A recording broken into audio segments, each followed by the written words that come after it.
coming to you from Las Vegas. This is known as Warzone Live, Monday through Friday. Now it's 4 o'clock Eastern, 1 o'clock Pacific. Great to be with you. All kinds of things happening.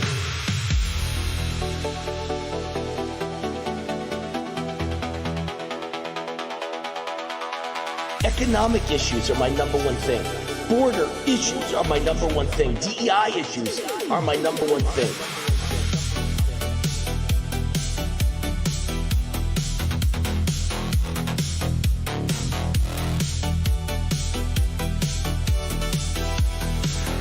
We had Don Trump Jr. yesterday, and we finish up with Laura Trump today. Laura, Wayne Allyn, how are you?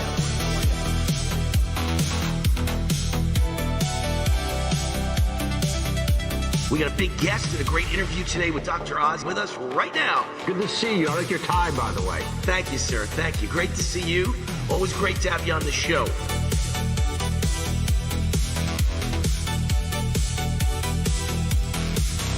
Wayne Allyn Root, happy to see you again on the cutting edge of things on your show, whether it's medical, political, you name it, you're on top of it. So just great to hear that. Great to hear that.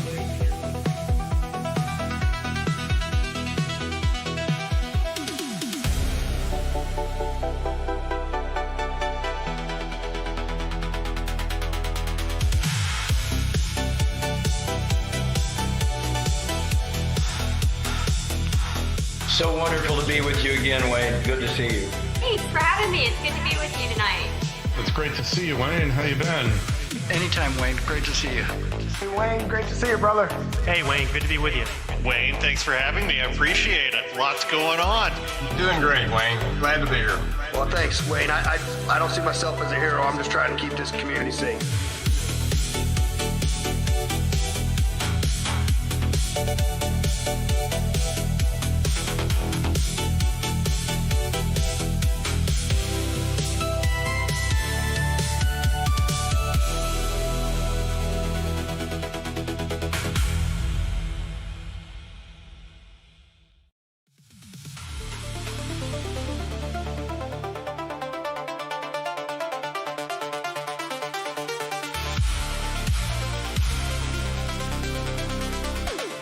This is The War Zone, the official podcast of the Gateway Pundit. 2.5 million unique daily readers. Also on Rumble under Wayne Root, Wayne Allyn Root, or Warzone. Then on weekends, we got our big show, America's Top 10 Countdown on Real America's Voice TV.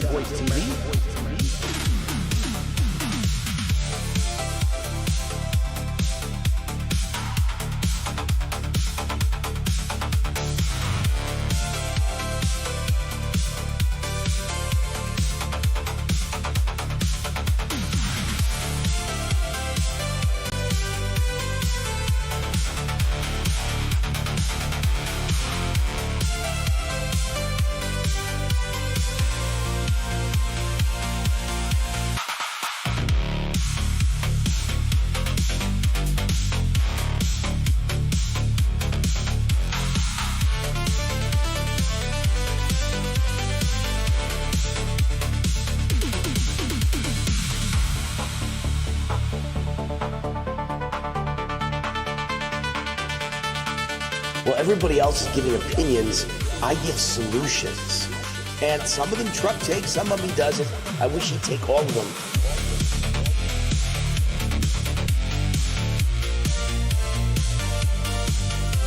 This is the Wayne Stream Media. No more mainstream media allowed in. Only Wayne Stream Media, meaning raw truth and in-your-face mother trucker information.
The Root's on fire. Welcome to my show, Warzone Live. Monday through Friday, official podcast, The Gateway Pundit, 4 o'clock Eastern, 1 o'clock Pacific.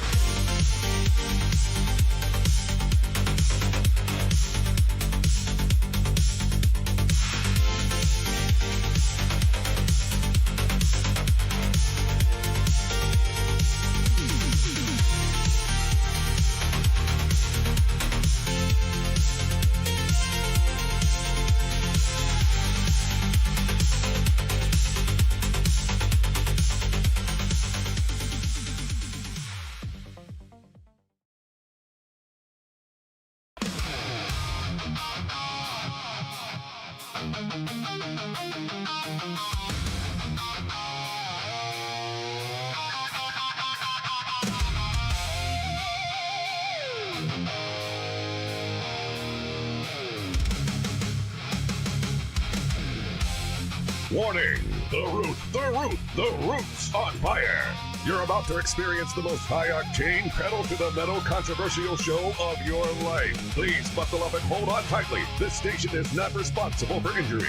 This is Wayne Allyn Root, raw and unfiltered, with America's favorite conservative rock star. Direct from the entertainment capital of the world, Las Vegas.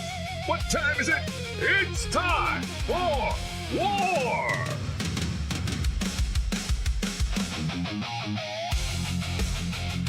Here's your host, 100% raw truth, 100% American made, the warrior, Wayne Allyn Root.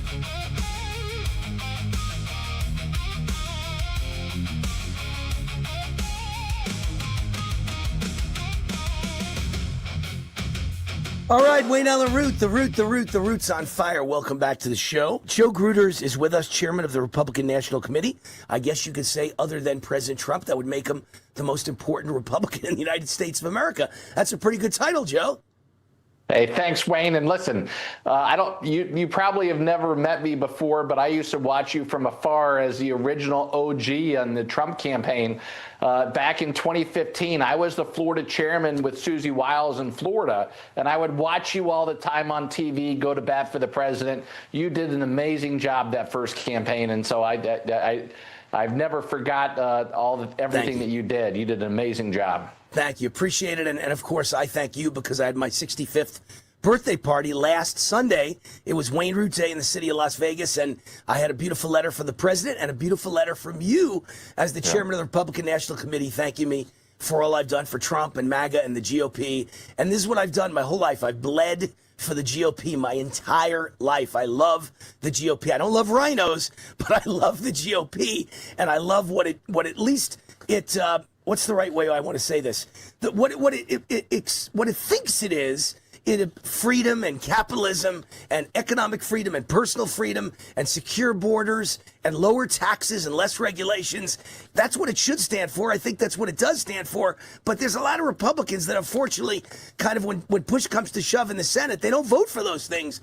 But I agree with all the things the Republican Party stands for. I wish they would stick with them more often. But I love the Republican Party. Well, listen, the president has transformed our party. We're a new party today, and you're a big reason why. And so, yeah, you should be celebrated. And the president's done an amazing job. And I think after November, when we get some of these new MAGA warriors in place of some of these old holdouts, I think we're going to be able to do a lot more. Good. So look, if you've been watching my show, and you don't have time to do it now, but if you've been watching my podcast and my 2 TV shows on Real America's Voice TV and my nationally syndicated radio show, I got a lot of stuff going on every day, hours a day. The number one thing I talk about almost like nonstop is election integrity. And I don't believe, I know that elections are being stolen. I've always felt they've been stolen. I've said this for 10 years now, by illegal aliens and by giving illegals driver's licenses in 19 states plus Washington, D.C. They're automatically registered to vote. And if I was an illegal alien, you automatically registered me to vote, I would vote.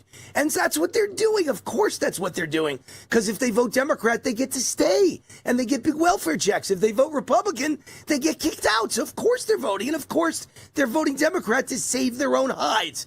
So we need election integrity. We need proof of citizenship. We need voter photo ID. And I keep saying, I wish they'd pass the Save America Act, but it's really too late, and it doesn't really go far enough, in my opinion. It's kind of weak. I think we need a national security emergency for elections designated or declared by President Trump. I've argued this on TV for months now, almost every day for the last 4, 5, 6 months. National security emergency. And Joe, you don't know this, but in 2019, Trump had been president for like a year and a half. And I said we need a national security emergency for borders because Congress wouldn't give him the money to build the wall. So I sent President Trump this idea that he could do a national security emergency for borders, and that would allow him to grab the money from the Pentagon defense budget to build the wall and go over Congress's head. And this is the same thing. It's a national, and it worked.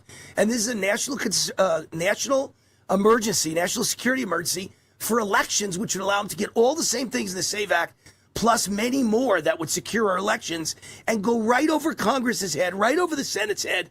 And you can't legally challenge it. Democrats can't take a national security emergency to court. The only way to beat it was a 2/3 vote in both houses of Congress. I don't know if you've heard about this idea. I don't know if you know it was my idea.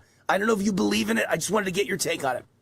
Listen, I think it's a great idea because you're exactly right. They have been cheating. The Democrats cheat every single day. As a matter of fact, people always ask, what do we spend our money on? We have over 155 lawsuits active right now from coast to coast, 36 states, trying to stop the Democrats from cheating. I think we filed 2 new ones today. And it's because the Democrats will stop at nothing. They hold on to power and control. They know their grasp of this is losing because of their policies, and that the president has stolen, like the average American worker out there who's been abandoned by the Democrats and Washington elitists over the last 5 decades. And so they do want tens of millions of illegals to come across the southern border, and they do want them to vote because that's their only way to win. But they cheat every day. We stop them. I mean, we have court victory after court victory, but they keep on trying to cheat, and we keep on suing. We'll continue to sue. And we drop the hammer everywhere we can. But it's not just litigation. You know, I would give credit to Laura Trump and Michael Whatley with the 2024 election integrity program that really stepped up the game big time. And we're going to follow that up in this 2026 cycle with over 6,000 attorneys, tens of thousands of volunteers all across the country. We have new election integrity grassroots chairs and grassroots chairs across the country within our existing framework. We're trying to do new things. I don't know if you know, my background is I've spent 24 years in the minor leagues of party politics doing the basic building blocks of building our party by registering voters and turning those voters out. We got to do that at a nationwide level if we're going to be successful, and I think we're well on our way. Well, people don't understand, you know, we got cheated in 2020. I have no doubt in my mind Trump won in 2020. And by the way, the biggest reason I know that, Joe, and I say this all the time, nobody is ever willing to answer me. How did 5 states stop the vote at the same time? How did they coordinate on that? How did they know to do that? And then how did they say, let's stop it till the morning? And then they sent all the witnesses home. And then they started counting at 3 in the morning. And when he got back at 6 in the morning, they hadn't stopped the vote. They kept counting. And suddenly Trump was behind when he was ahead by hundreds of thousands before that. When no witnesses were in the room, suddenly hundreds of thousands to 0 went for Joe Biden. So I know they cheated, but people don't realize, how did we change it in 2024? You're looking at it. The Republican National Committee, you guys are doing a great job. You did a great job in 2024. You're going to do a great job in 2026. And I'm a big bettor, Joe. I live in Vegas and I make bets. I'm betting that we're going to win the midterms, even though every poll shows we're losing badly, everyone's losing faith. I believe we're going to win the midterms. I have great faith in President Trump and you and the Republican National Committee to stop the fraud. And without fraud, I don't believe Democrats can win an election.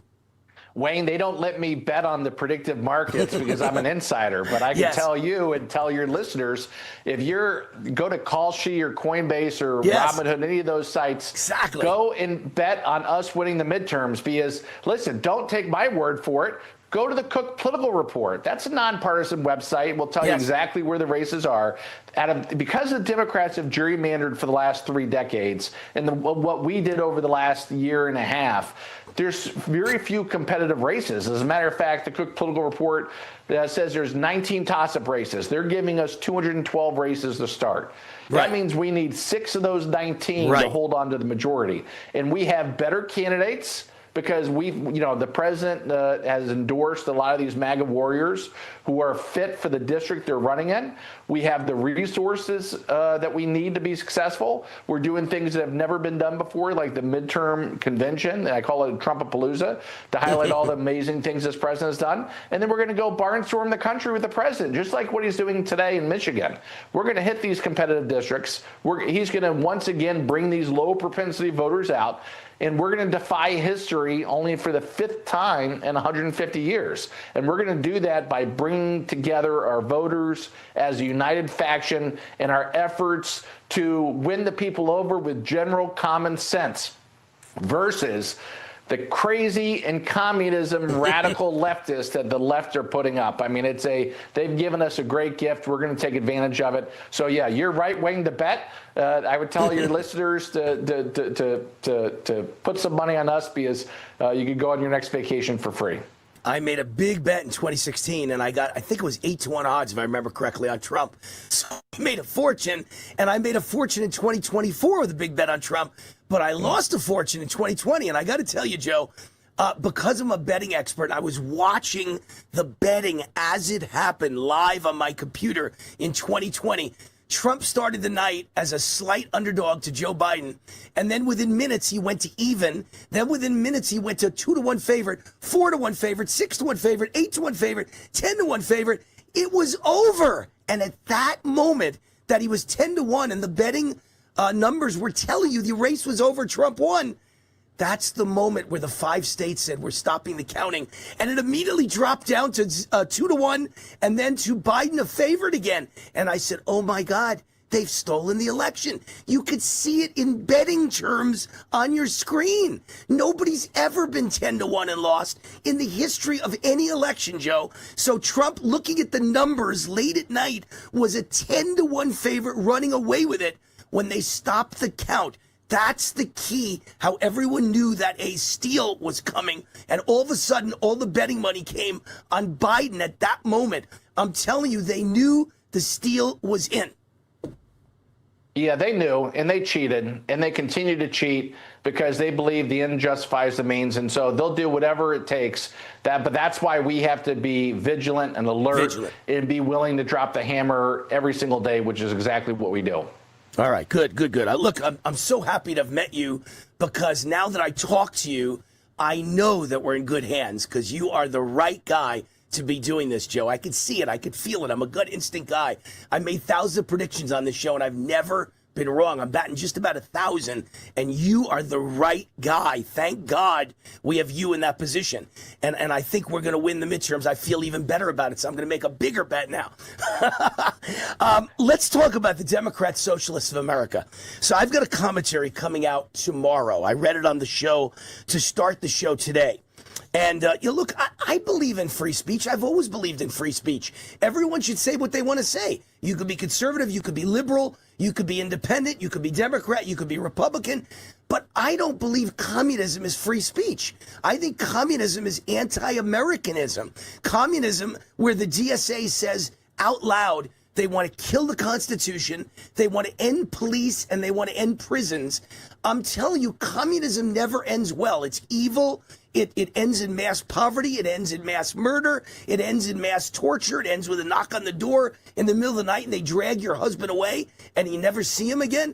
Communism should be banned in America. I think Trump should declare the DSA, Mandami and his friends, the Democrat Socialists of America, he should declare them, designate them as a terrorist organization and enemies of the United States, communism as an enemy of the United States of America.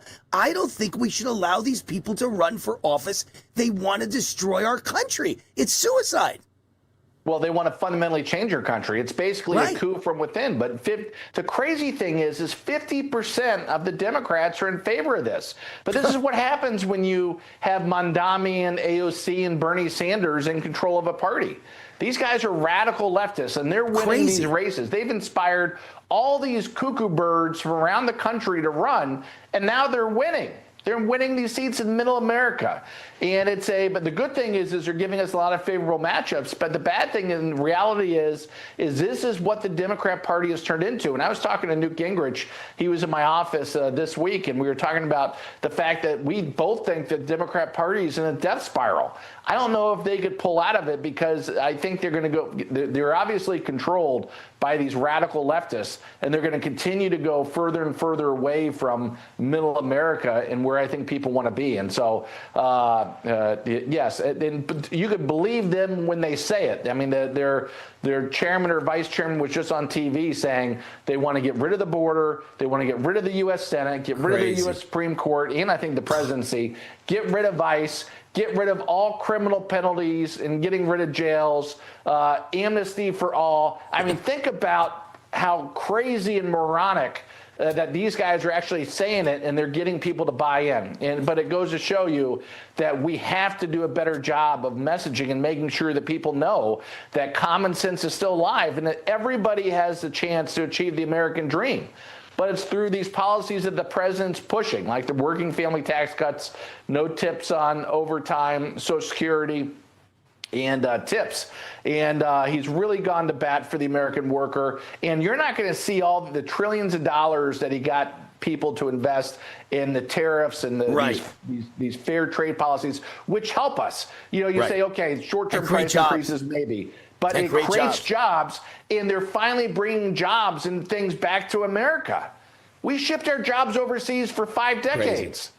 Gutting the Middle America. We got to do a better job. This president has a second chance at life after Butler, Pennsylvania, and he's taking full advantage of it and trying to do everything he can to make sure America survives for the next 250 years. You'll get a kick out of this. So I'm a son of a butcher. I'm an SOB, son of a butcher.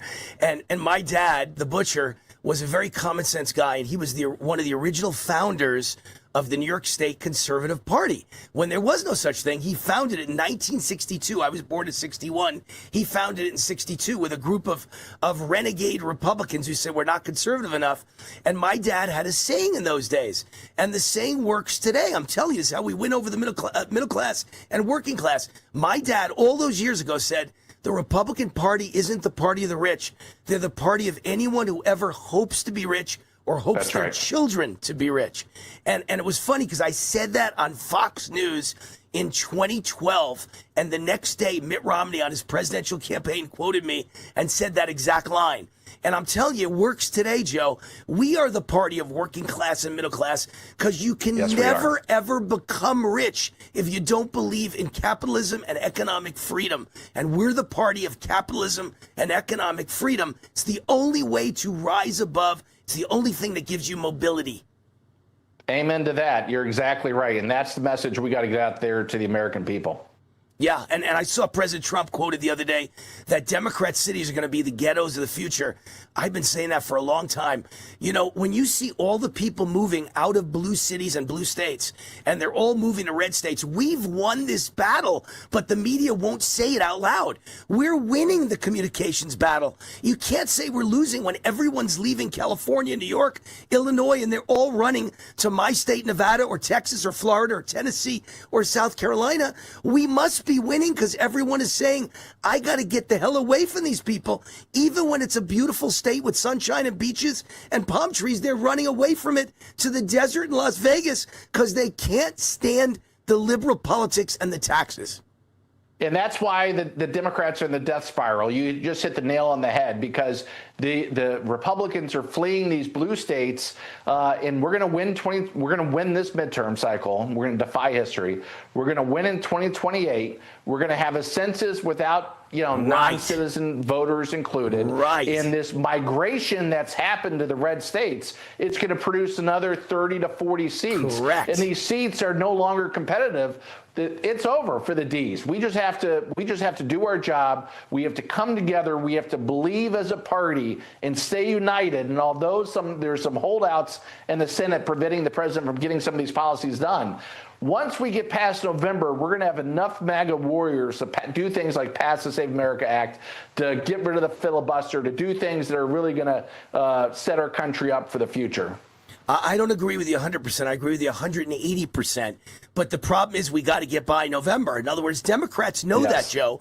They know that if we win in November and we keep up the mass deportation and keep the border secure and make elections fair and have integrity again, they're never going to win again.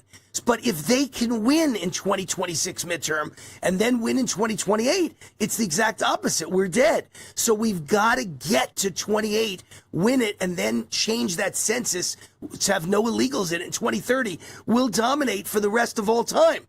But we've got to get there. So this is the key. Midterm is the whole ball of wax, in my opinion. You're exactly right. That's why losing is not an option. Not an option. We're going to win.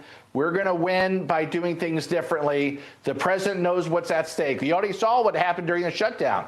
And there's going to be investigations. There's going to be obstruction. There's going to be impeachments. It's going to be disaster. It's going to be chaos. That's what they want. We can't let it happen. We have to win. We have the candidates in place. We have the money. We have the messaging. We have everything we need. We just need people to come together. Tell everybody that's watching this program or listening, go to GOP.com. Get involved with your local GOP, your local Republican Party. Give us your time and treasure and help us save the world, because we're not just saving the country. We're literally saving the world. The media isn't even reporting, by the way. Last thing, and then I'll let you run. But, your counterpart with the RNC, Joe Gruder is the chairman of the Republican National Committee. The counterpart is the DNC.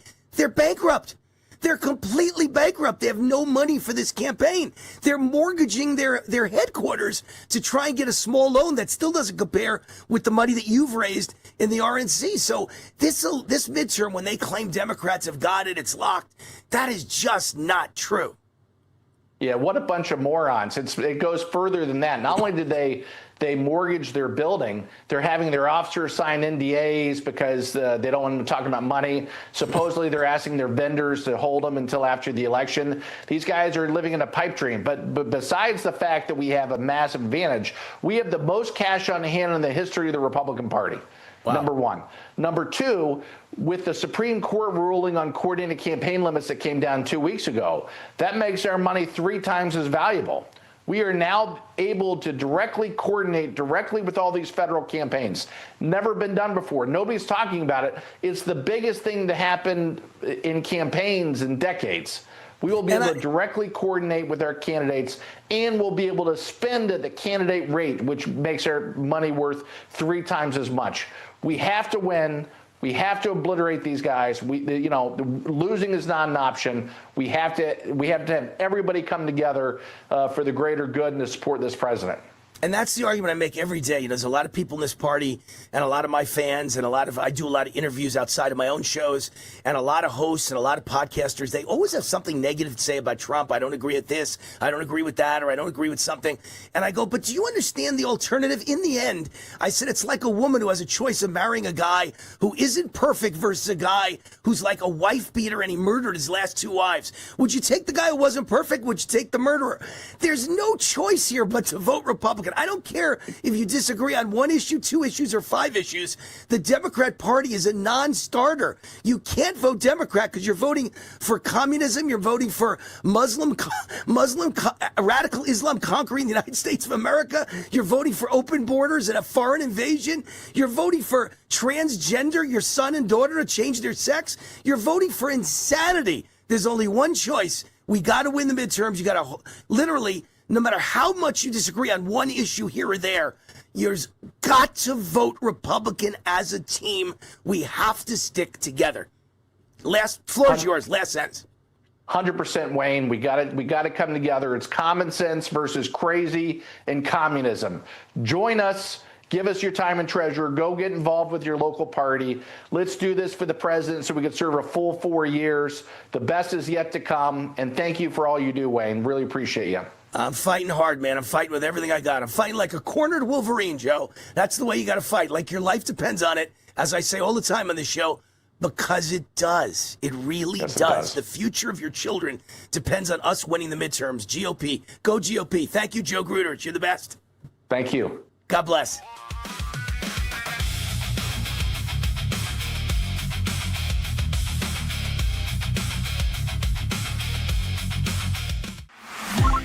Hey, Wayne Allyn Root, America Speaks. You call in and we talk about it. Your opinions, your comments, your questions.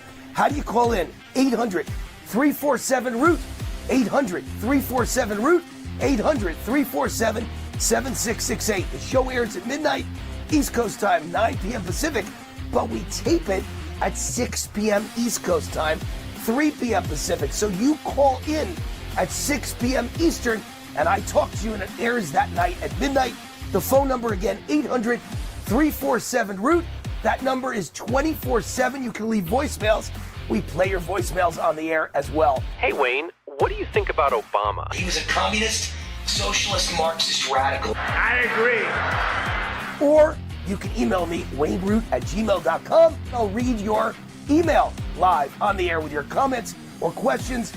America Speaks.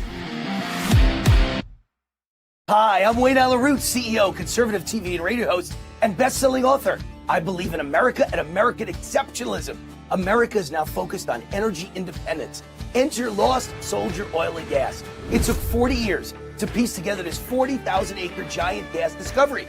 The first 4,000 feet drilled so far are estimated to contain up to 6 trillion cubic feet of gas, making it one of the largest natural gas discoveries in the Rocky Mountain region in the last 30 years.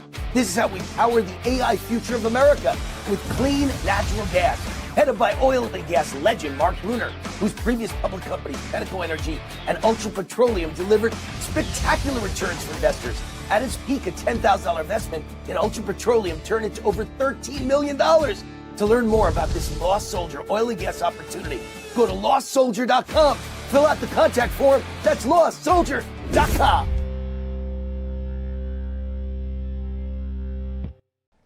Hi, this is Wayne Allyn Root. If you're sick and tired of supporting woke companies, I have great news for you. You don't have to anymore. You can shop where my family shops at GreatPatriotStore.com.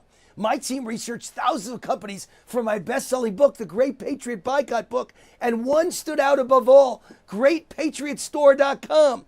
This is the answer to inflation. Hundreds of household products that you're already buying. Much higher quality, no toxic chemicals, delivered right to your door at incredible prices. 20,000 American families are joining every month, and you should too. And now they've got the beef, pasture raised with no hormones, antibiotics, or mRNA ever, exclusively available only to their members. Like Costco or Sam's Club, you need to become a member. Go to GreatPatriotStore.com. Fill out the form and they'll contact you right away. And boom, you're a member. For a limited time, the annual membership is $1. Go to GreatPatriotStore.com. That's GreatPatriotStore.com.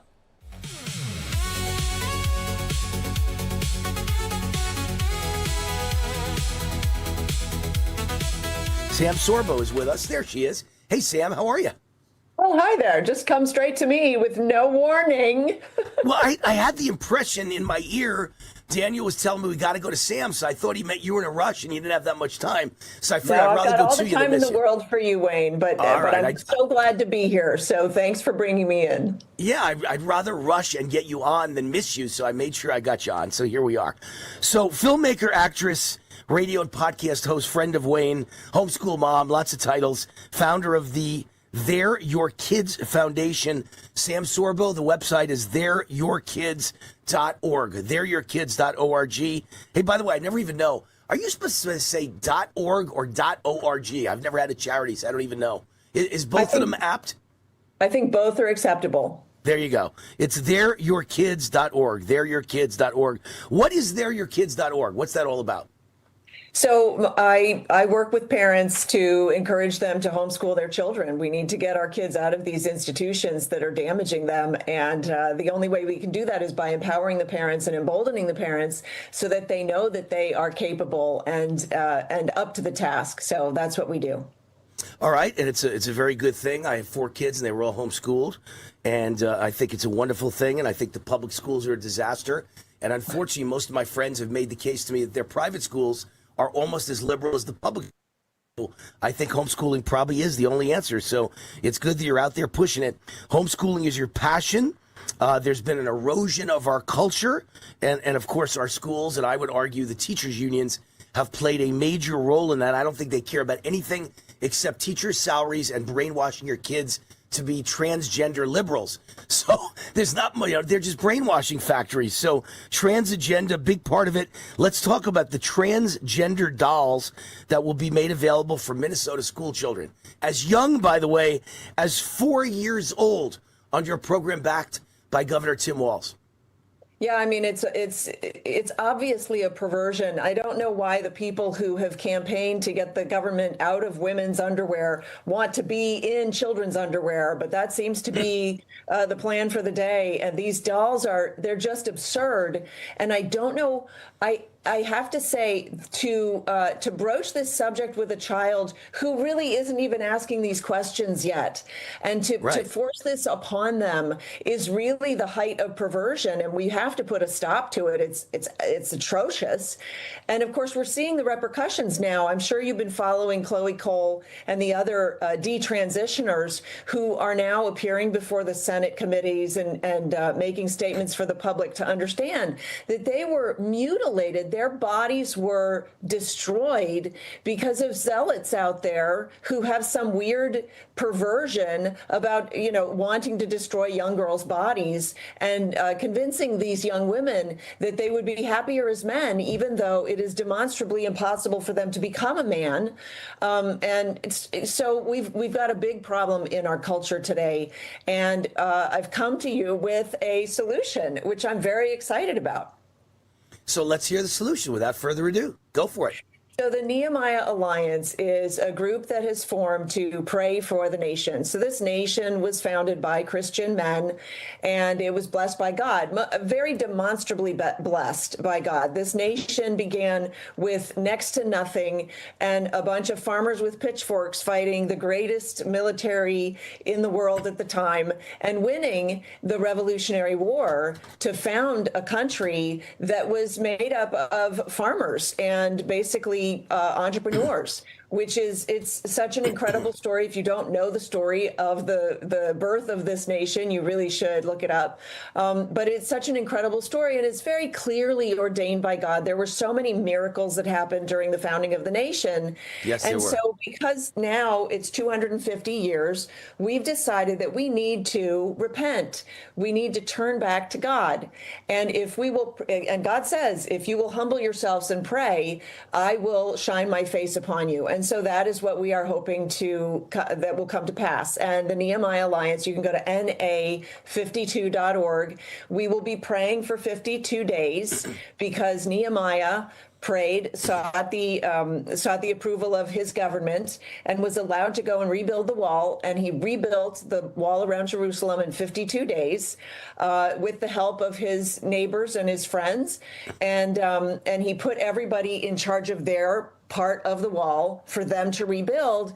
And that is the inspiration for the Nehemiah Alliance. So we can all do our own part, whether it just be praying in your own home or actually going out into the community and encouraging other people. We can all do something to help repair, restore this nation. And that's what we are encouraging people to do. And then the final, the sort of capstone event will be on the 31st of October, where we will meet on the Mall in Washington, D.C. for 12 hours from 7:14 to 7:14 in the evening and pray for the nation and join together and look to God for his approval and for his blessings once again to flow on this great nation. And that's Halloween. You're doing it on October 31st. That's Halloween. I just wanted to look real quick on my thing. It's always Halloween, right? October 31st. So yes. You're doing it on kind of a wicked, evil day, I guess, on purpose, right? Is that the idea? We're reclaiming the day. There you go. That's our day now. I like it. It's funny because when you mentioned Nehemiah and building a wall, I just thought, I wonder if there were a bunch of liberal protesters in those days saying, well, you don't need walls. Nobody needs a wall. I mean, I don't think in those days anybody ever debated that you needed a wall in America. Every time we went westward more, we built a fort, right? And the people were protected by a fort. You always need walls. The Pope, who always, Mr. Big Shot Pope, who loves illegal immigration and is against Trump, the Pope has a gigantic wall around the Vatican. I don't notice him letting in millions of illegals and worrying about paying for them all and feeding them all. It's easy for him to attack us, but he's got a giant wall and armed guards, his own army, who protects him and defends that wall. So I think it's pretty clear throughout history, countries have always been allowed to have borders and walls to keep out bad people. I think it's important to note that they are using our words, but not our dictionary. And so you can't really take what they say at face value because they don't actually mean it. So it's ridiculous to accept that they don't believe that walls work. They just don't want the wall. And so they will say, well, walls don't work. But it's really just because they will lie to get what they want. And what they want is no barriers, no walls, because that's the way you destroy a nation. And so you're talking about people who want to destroy the United States of America, but right. We are actually focusing on people who want to reclaim America and restore America. And we can do this. We can do this with God's help, but it will take us doing the heavy lifting and rebuilding the wall, so to speak. We're rebuilding the proverbial wall, the walls for our own homes, the walls for our communities. And I will say that part of that is homeschooling, because the only way to keep your children safe from the zealots out there is to keep them home. The good news is it's actually a lot easier than you think. And the schools are not educating. So if you're really looking just for the education of your child, then look no further than the four walls of your home, because you are capable. And the reason that I say that is because God gave you your children. And he tasked you with their education. It's biblical. You can look it up, Deuteronomy. And so it's actually a lot easier to do than perhaps you're thinking. And the reason that you think it's so hard is because the teachers in the schools have trained you to think that it's too hard for you to do it. But that's their job security. So don't believe them. Trust me. Well, and they're doing a lousy job. They're doing a terrible job. I mean, the more money we give them, the worse the test scores are. So why do you keep giving them more money? It makes no sense. Some of the stories I could tell you about Nevada, where I live, Las Vegas, where I live, Sam, are truly amazing. The billions that we gave them, and then literally like a week after the budget passes, because the legislature here only meets every 2 years. So I remember like 10 years ago, they were begging and begging. Oh my God, the children will suffer. Oh my God, we need $2 billion extra. And we gave them $2 billion. And a week later, they were on the news picketing because they didn't have enough money. They were just given $2 billion and they were picketing a week later. And I just remember that. It's stuck in my mind for 10 years what frauds these people are, what total liars, the propaganda. And year after year, we give them more money because they claim they need more money to make the kids do better. And year after year, the test scores get worse and worse and worse. So why would you keep giving them more money? I think you should take money away from them. I think it should all be based on, you get a base of like $50,000 a year. And if the kids perform well and they get great increases in test scores, you might get a $25,000 bonus. So now you're making $75,000. Maybe you get a $50,000 bonus if you're number one in the country. So you make $100,000. I would base it all on performance. What do you think about that idea, Sam? Well, I don't believe that schools actually educate. I don't believe that they can. I think it's a flawed paradigm, so I can't get on board with that. But I will say that, you're criticizing the teachers unions for only being interested in teacher salaries.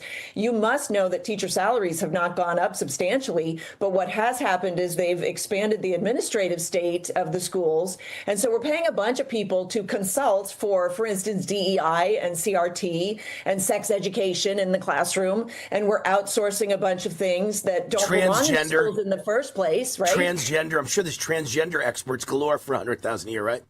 Exactly. And so the teachers aren't even benefiting from this. And that's why there's a whole movement to get teachers out of the unions. It's actually pretty easy to withdraw from the union if you're a teacher and get your own insurance. That's the main reason that teachers enroll in the unions, is because it gives them insurance, but it's very expensive insurance. If you do a little research, you'll find out that it's much cheaper to just get your own insurance as a teacher and serve yourself instead of the union. Yeah, and thank Obamacare for the fact that insurance is expensive in the first place. I still remember to this day, I argued day and night. Nobody listened. Nobody cared. I said, if you do Obamacare, it's going to triple your health insurance rates. Mine was at that point before Obamacare, when Obama was saying how terrible the healthcare system was. My family of 6, 4 kids, husband and wife, was paying $500 a month for insurance. And I had a $1,000 deductible, and they were fantastic, and they took care of everything. The next day after they passed Obamacare, I got a letter in the mail, you've been fired. We can no longer do your insurance. Go find a new one. And then they sent a new letter a week later and said, well, actually, we'll give you new insurance for $1,500 a month. Just as I said, they tripled it and a $10,000 deductible. And then a year later, it went to $2,000 a month with a $10,000 deductible. And then they started paying for nothing. So the entire healthcare system, including the teachers' healthcare, everyone's healthcare, has been completely destroyed by government getting involved and Barack Obama introducing Big Brother socialism into the healthcare system. Nightmare that tripled and quadrupled the costs. And I also said at the time, Sam, I predicted that the average family would wind up paying something like $25,000, $30,000 a year for health insurance. And that's exactly what the average family pays today, $25,000 to $30,000. But most of them don't feel it because they've got a corporate job and the corporation pays it for them. But they're trapped in their job and they can never leave, even if they hate their job or their salary sucks. So health insurance is in the middle of every problem in America today. Well, the biggest problem was the start of that was the assumption and the perversion that healthcare is a right. It can't be a right because then you are allowed to enslave other people to provide it. And so, of course, when you start to think that healthcare is a right, which is a lie, that perverts the whole equation. And that's what we ended up with a huge perversion that they're trying to fix now. And they've made some inroads. It's interesting that they're branching out. They're trying to expand the health stuff. But I heard before I came on you talking about Fauci. This is an incredible development, and they're now backpedaling. The people who knew him back then, and they're saying, "Oh, that's not the guy that I knew then." Well, it certainly is, because that's who he was in his privacy, and you should have known better, and he should have known better. And I love the idea that the immunity that he's been granted actually doesn't apply. I hope you're right about that. I hope so. And don't forget, long before he did all the terrible things and all the terrible lies and all the people that got sick and died from the COVID vaccine and the lockdowns and the masks, long before that, he tortured dogs, tortured beagles in experiments. He is a horrible human being. And he tortured AIDS orphans as well. This is one of the most horrible men that has ever walked the earth. How many millions have been lied to and died over the COVID vaccine lies that they were safe and effective? This guy is, and he himself, and then we found out, I forgot to mention, we also found out from his diaries that he had a lung, basically a lump in his lung, which turned out to be pulmonary embolism of some kind. That's a blood clot. That's exactly what all of us have said, that one of the side effects, major side effects of the vaccine. So he got vaccinated, and then he got a blood clot, a serious lung blood clot, and hid it from the world, and hid that he was being treated in a hospital, and got doctors to agree not to talk about it because he would have been embarrassed to tell the world. I guess the vaccine does cause blood clots. I've never had a blood clot. I guess that's because I've never had a vaccine. So, you know, it's just so sick that these people are allowed to walk around free. It's true, but I want to leave you on a high note rather than a low note. So Nehemiah Alliance, go to na52.org, na52.org, and you can find out all of the different components of this thing. We've got a lot of partners in this alliance, and we are going to, it's going to be huge. So I'm really encouraging people, please go sign up, become a state representative, become a community representative, spread the news, because this is going to be very big and very monumental for this nation. I'm very excited about this. na52.org, na52.org, and it's asking for 52 days of voluntary prayer for this country, as well as fasting and repentance. It starts September 10th, culminates on Saturday, October 31st, Halloween, Reformation Day, with a sacred assembly on the National Mall in Washington, D.C. And it is this your brainchild? Is it the brainchild of Sam Sorbo? No, I just signed up, but I'm on board. Let's put it that way. You're all in. You're all in. Sam is, of course, a wonderful, wonderful gal and a podcaster and a radio host and a homeschool mom and also the wife of a good friend of this show, Kevin Sorbo, the famous actor. Sam, a famous actress in her own right as well. So great family, done a good job with their kids. They've been homeschooled. They're great kids. And I understand you have a grandchild on the way, correct? Oh, no, that's news to me. I did not know that. I don't believe that's true. Oh, I thought I heard no, that. Just married. They literally just got married. So that would be I thought there was work. a grandchild. Okay, well, I have a grandchild on the way. I must have confused mine with yours. I don't know. There you go. I have my first grandchild. I have my first grandchild on the way, and I thought you and I both had it. So, all right, but your son just got married. Great, mazel tov. Congratulations, Sam Sorbo. Good job with your kids. Good job with your husband. Good job being a wonderful Christian and a great radio host. So good job with everything. Sam Sorbo, thanks for coming on the show. Thanks, Wayne. Great to see you. All right. That address again is na52.org, na52.org. Thank you, Sam. We'll take a break. When we get back, it'll be the last segment of the show, and I'll get to all the news that I haven't had a chance to get to yet. We'll be right back.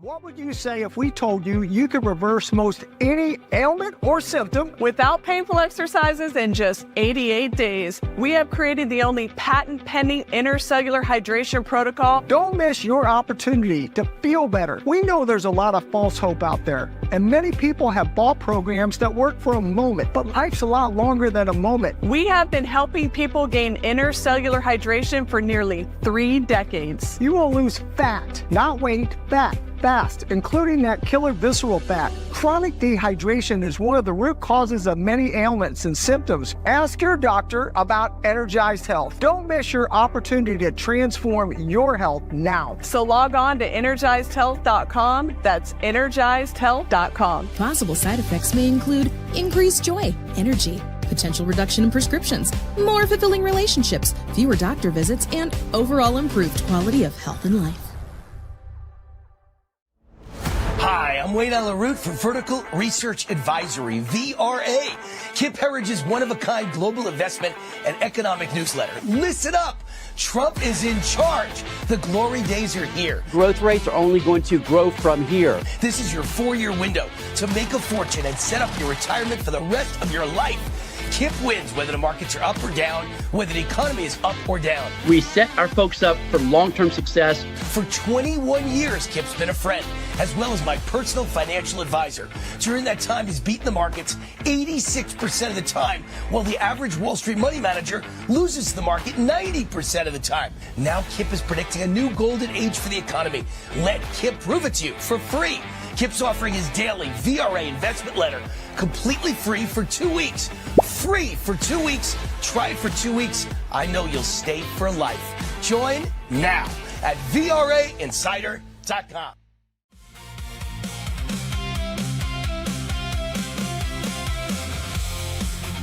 All right, the guest is Dr. Michael Schwartz, research doctor who owns medical clinics in New Jersey and Florida. He's the best-selling author of Fauci's Fiction, the book on COVID, and Vaccine Fiction.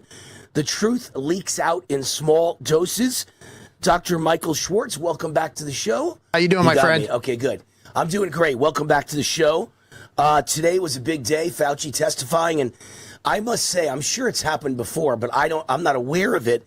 Other than the mafia, other than organized crime, mafia gangsters, I've never seen anyone take the fifth 111 times. So that says all you need to say right there. Well, I mean, the guy's never met a camera he didn't like until today. And that's kind of I shouldn't say it's a funny thing, but reading through those diaries, and, we were always wondering, is it money? What is it? What is the motive? It was fame. It was vanity the whole time, Wayne. Hanging out with Julia Roberts, hanging out with Joan Baez, Barbara Streisand. And now, of course, he wants to get quiet. In civil law, you can construe that the taking the fifth, that the jury's allowed to construe that there might be some guilt from that. But in criminal law, you can't. I don't know what the public makes of today's hearings. Of course, you kind of see the diversity, the dichotomy on both sides. People on the left want to defend him.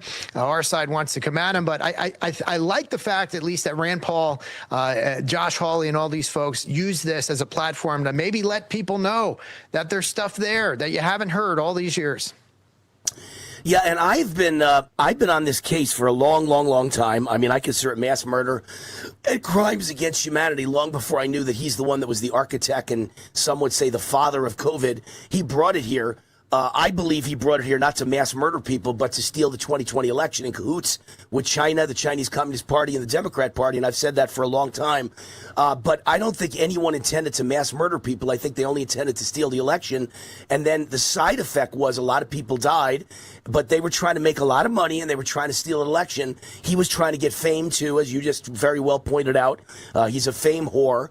I've told the people yesterday that if I were doing my best Fauci impression, it would be me standing in front of a mirror and I'd be going, 20,000 people died of COVID today, but I was on CNN. This guy's sick in the head. He's a monster. But I have said for months and months and months now, you can't indict him if he has a pardon on the federal level, maybe, assuming you can't break the auto pen. And you can't break the idea that no one should get a blanket pardon if they haven't been accused of anything yet. But if you can't break it, and he really does have a pardon, then state attorney generals, like 20 of them, should all sue him at the same time. Ruin his life. And today, that was the first time I heard Congresswoman Paulina Luna say the same thing. State attorney generals have to indict him. And the Florida attorney general announced he's investigating Fauci right now. So the dam is breaking. And if that's what we get out of the hearings, and that's great. And I heard you saying that earlier, and I think that's fantastic. I mean, I'm watching these hearings today. I didn't expect much out of him. What I'm getting out of the diaries, though, is that he knew a lot of what I knew. And I said that for the longest time, Wade. I'm going, if I have this data, I was the first guy in New Jersey, as you know, to do COVID testing. We did 44,000 tests, 19,000 patients. A month in, I'm realizing the mortality rate of this thing is going to be 0.01 to 0.02%, that of the flu. And we're all sitting around my office wondering, how does this guy not know that? Turns out he did. But they neglected to tell you that because they wanted to keep this charade going. And whether or not COVID was released, I said to an audience today, I said, you know what, Wayne, I don't know if these guys are smart enough to do that. But the old page from Saul Alinsky's book, Never Let a Crisis Go to Waste, they sure as shit did that. That is exactly what they did. They took this crisis. They wanted to ruin Donald Trump's presidency. He wanted to continue this for fame, and he killed more people along the process than most people even know. That vaccine, that shot, I won't even call it a vaccine because it's not what you say to somebody 70, 80, 90s who thinks that it's giving you lifetime inoculation. That shot did more damage to the world and is still doing damage. This man should be in jail. So you wrote a book about these same issues in 2023. You called it Fauci's Fiction. How does everything that you heard in the hearing today, well, you didn't hear much in the hearing, you heard it from the Republican side, but you didn't hear a word from Fauci. But how does everything recently released, including Fauci's supposed diaries, how does that align with what you revealed in your book 3 years ago? So ironically, as people, you know, that know this book, the book's not about Fauci. The book's about the real data. The book's about what we saw, our perspective from testing on the ground and treating for all these years. The book is about the story of our 19,000 patients. And when you understand the data as we did early on, it does not make Fauci look good. The book tells you exactly what you're learning now, that the mortality rate was that of the flu, that we shouldn't have locked down, that masks don't work. We don't wear masks for viruses. And now you got Vaccine Fiction, which is the follow-up up on the screen. That book tells you the follow-up story. That book, I did a multitude of interviews with people above my pay grade so that we can understand how VAERS works, how the shots were manufactured. I talked to Richard Hirschman, who's an embalmer. He was made famous in the movie Died Suddenly, to talk about what embalmers are seeing post-shot. There's so much to this story. And Fauci, it turns out, knew a lot of what we knew back in 2020. I published this 3 years ago and 2 years ago, respectively, both books. And now this is like new news to people. That is what's shocking to me. I wish people had known what we knew, or I should say, I wish the media and the government would have let you know what we were trying to tell you all those years ago, so we didn't have to go through this exercise. Well, I could tell you right now, Michael, they're gaming the system. I know they gamed the economy. They lied about jobs. They lied about GDP.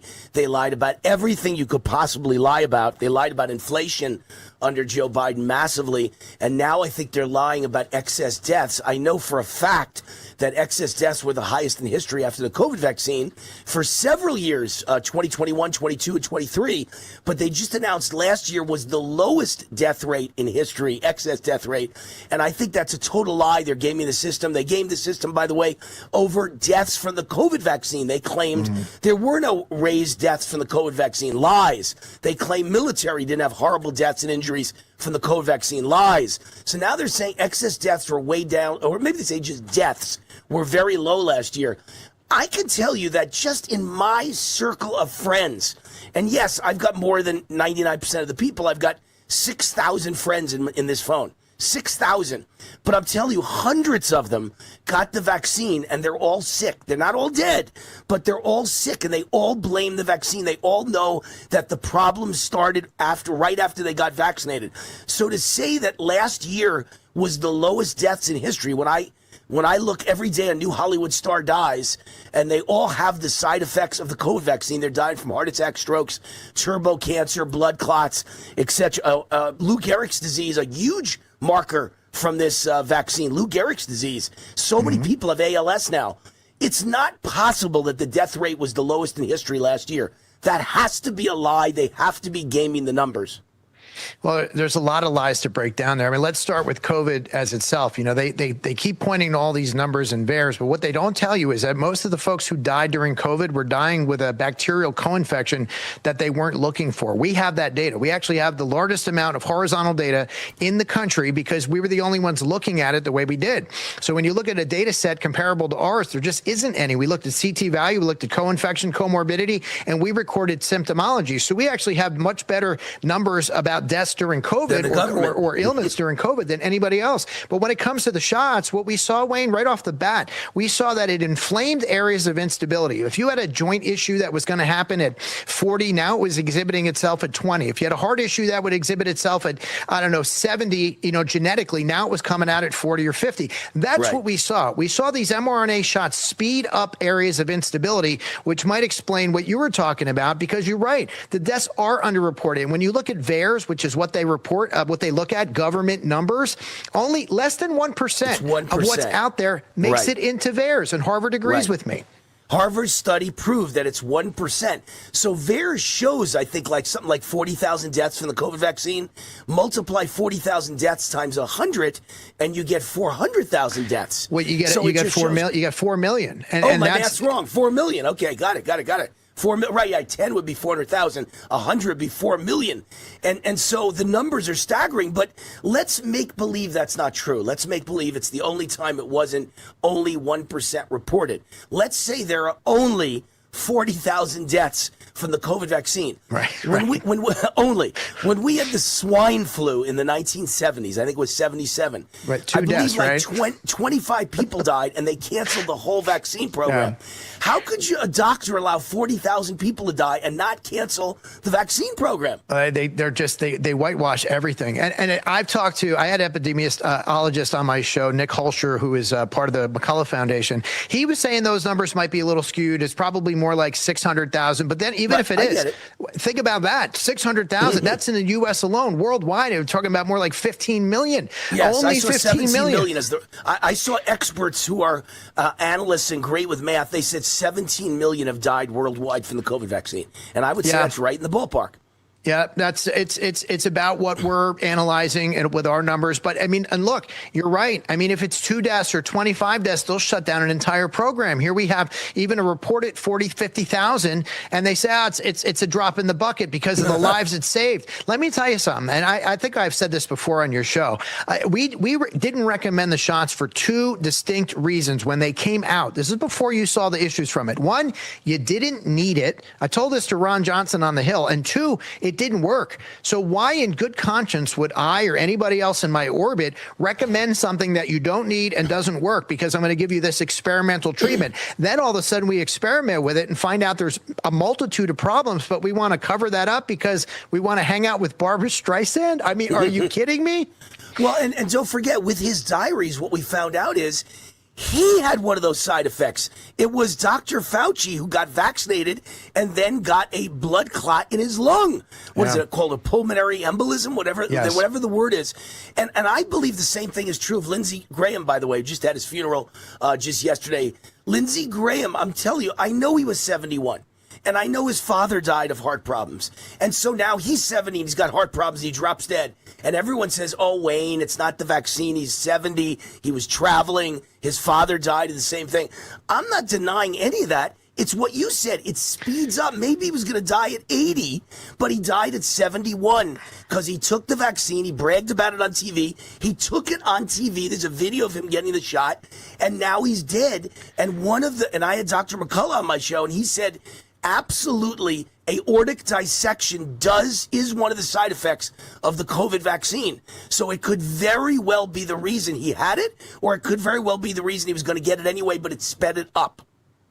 I said in my first book, and I'll try to put this in perspective, that this probably shortened the lifespan of the entire human populace by 3 to 5 years, and that's a conservative estimate. If you want to go more liberal, maybe 7 to 9 years, because now people are living with things they didn't have before. And one of the chapters in Vaccine Fiction, we interview a lot of nurses, and we talk about what the nurses are seeing now. What's the commonality? What's the thematic approach here? Because that's what you do when you do a study. You want to know the theme. And they're all saying the same thing. We're seeing things we've never seen before. You mentioned some of the turbo cancer. If you use that word, well, I don't like to use that word, Wayne, because it gets censored on all the shows. If I try to repost this later, you know how Facebook is. So, but what we see is we see an abundance of these cancers that have never been seen before. Now you have stories of 26-year-olds going to the hospital for routine testing, finding out something else is wrong and never leaving because they're in stage 4 cancer. It's younger people, it's rare cancers, and it's abundance of that stuff that just didn't exist before the shots. And don't forget, I read the Daily Mail every day, and it's very hysterical, and it's liberal-leaning, but it's also got some good articles. And it seems like and I know we got to wrap up because you're the one who has to go, but otherwise I'd keep you for the whole rest of the show. But every single day, Michael, there's a new story about a new disease that young people have that they've never had before, and they blame everything in the world except the COVID vaccine. I think it was today or yesterday, there was a big article, never have doctors seen so many people with Parkinson's disease, and they blame everything except the vaccine. Parkinson's is another offshoot of the COVID vaccine. It causes neurological damage. Isn't it amazing how they want to gaslight that? For so many years, they used to talk about our side gaslighting. Meanwhile, it's them. It's them trying to say, don't look over here, nothing to see here. It can't be that. The data is so stark, and the data was stark from day one. It didn't take us very long to figure this out. And while we were trying to tell folks, we were getting censored from all the mainstream media, from the government. You go back to Jim Jordan uncovering all those emails from the White House asking Amazon. My books were censored. What we have written in here. Do you know bad I was censored?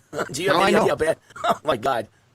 We're on the same team, and and it's all of us, Wayne. I mean, if we had just been allowed to speak, but the government was doing it. That First Amendment is there to protect us from government intruding on our First Amendment rights, and it turns out they were doing the same thing by telling Amazon not to let us talk, or Facebook not to let this information out. We could have avoided all of this: the lockdowns, the kids not learning, you name it, the masking. All of this could have been avoided in 1 month of testing and treating. We had the data to tell you that this was a farce. And I thought the two worst crimes, then I'll let you go, the two single biggest markers in all this are, number one, they wanted the kids to be vaccinated when they knew not one child in the United States ever died of COVID unless they had childhood leukemia. Not one child ever died. No one needed the vaccine. And ivermectin. They knew it worked, but if they allowed it to go through, it's cheap, it doesn't make anyone big money, and they would have never gotten the emergency authorization for the vaccines that made them hundreds of billions of dollars. How many people died because they were not able to take ivermectin because they poisoned it? They said it's for cows and horses and pigs, and they scared people away from it. How many people got sick, could have taken it, could have gone right away, and instead it got worse? They went in the hospital, they gave them remdesivir, and they died. How many people you think died because that alone?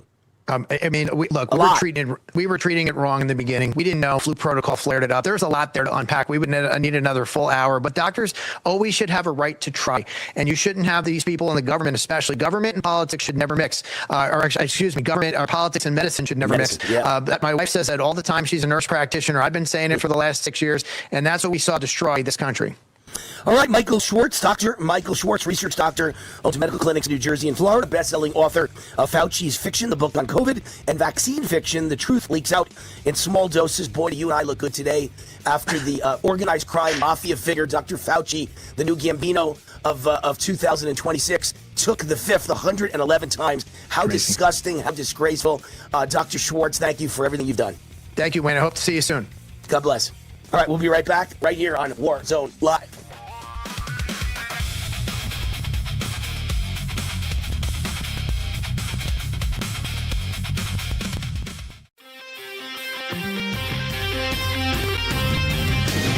All right, Wayne Allyn, Dan Montano is with me. He's the CEO of Zchad Genesis Medicine, a biotech company developing medicines to treat Parkinson's, type 2 diabetes,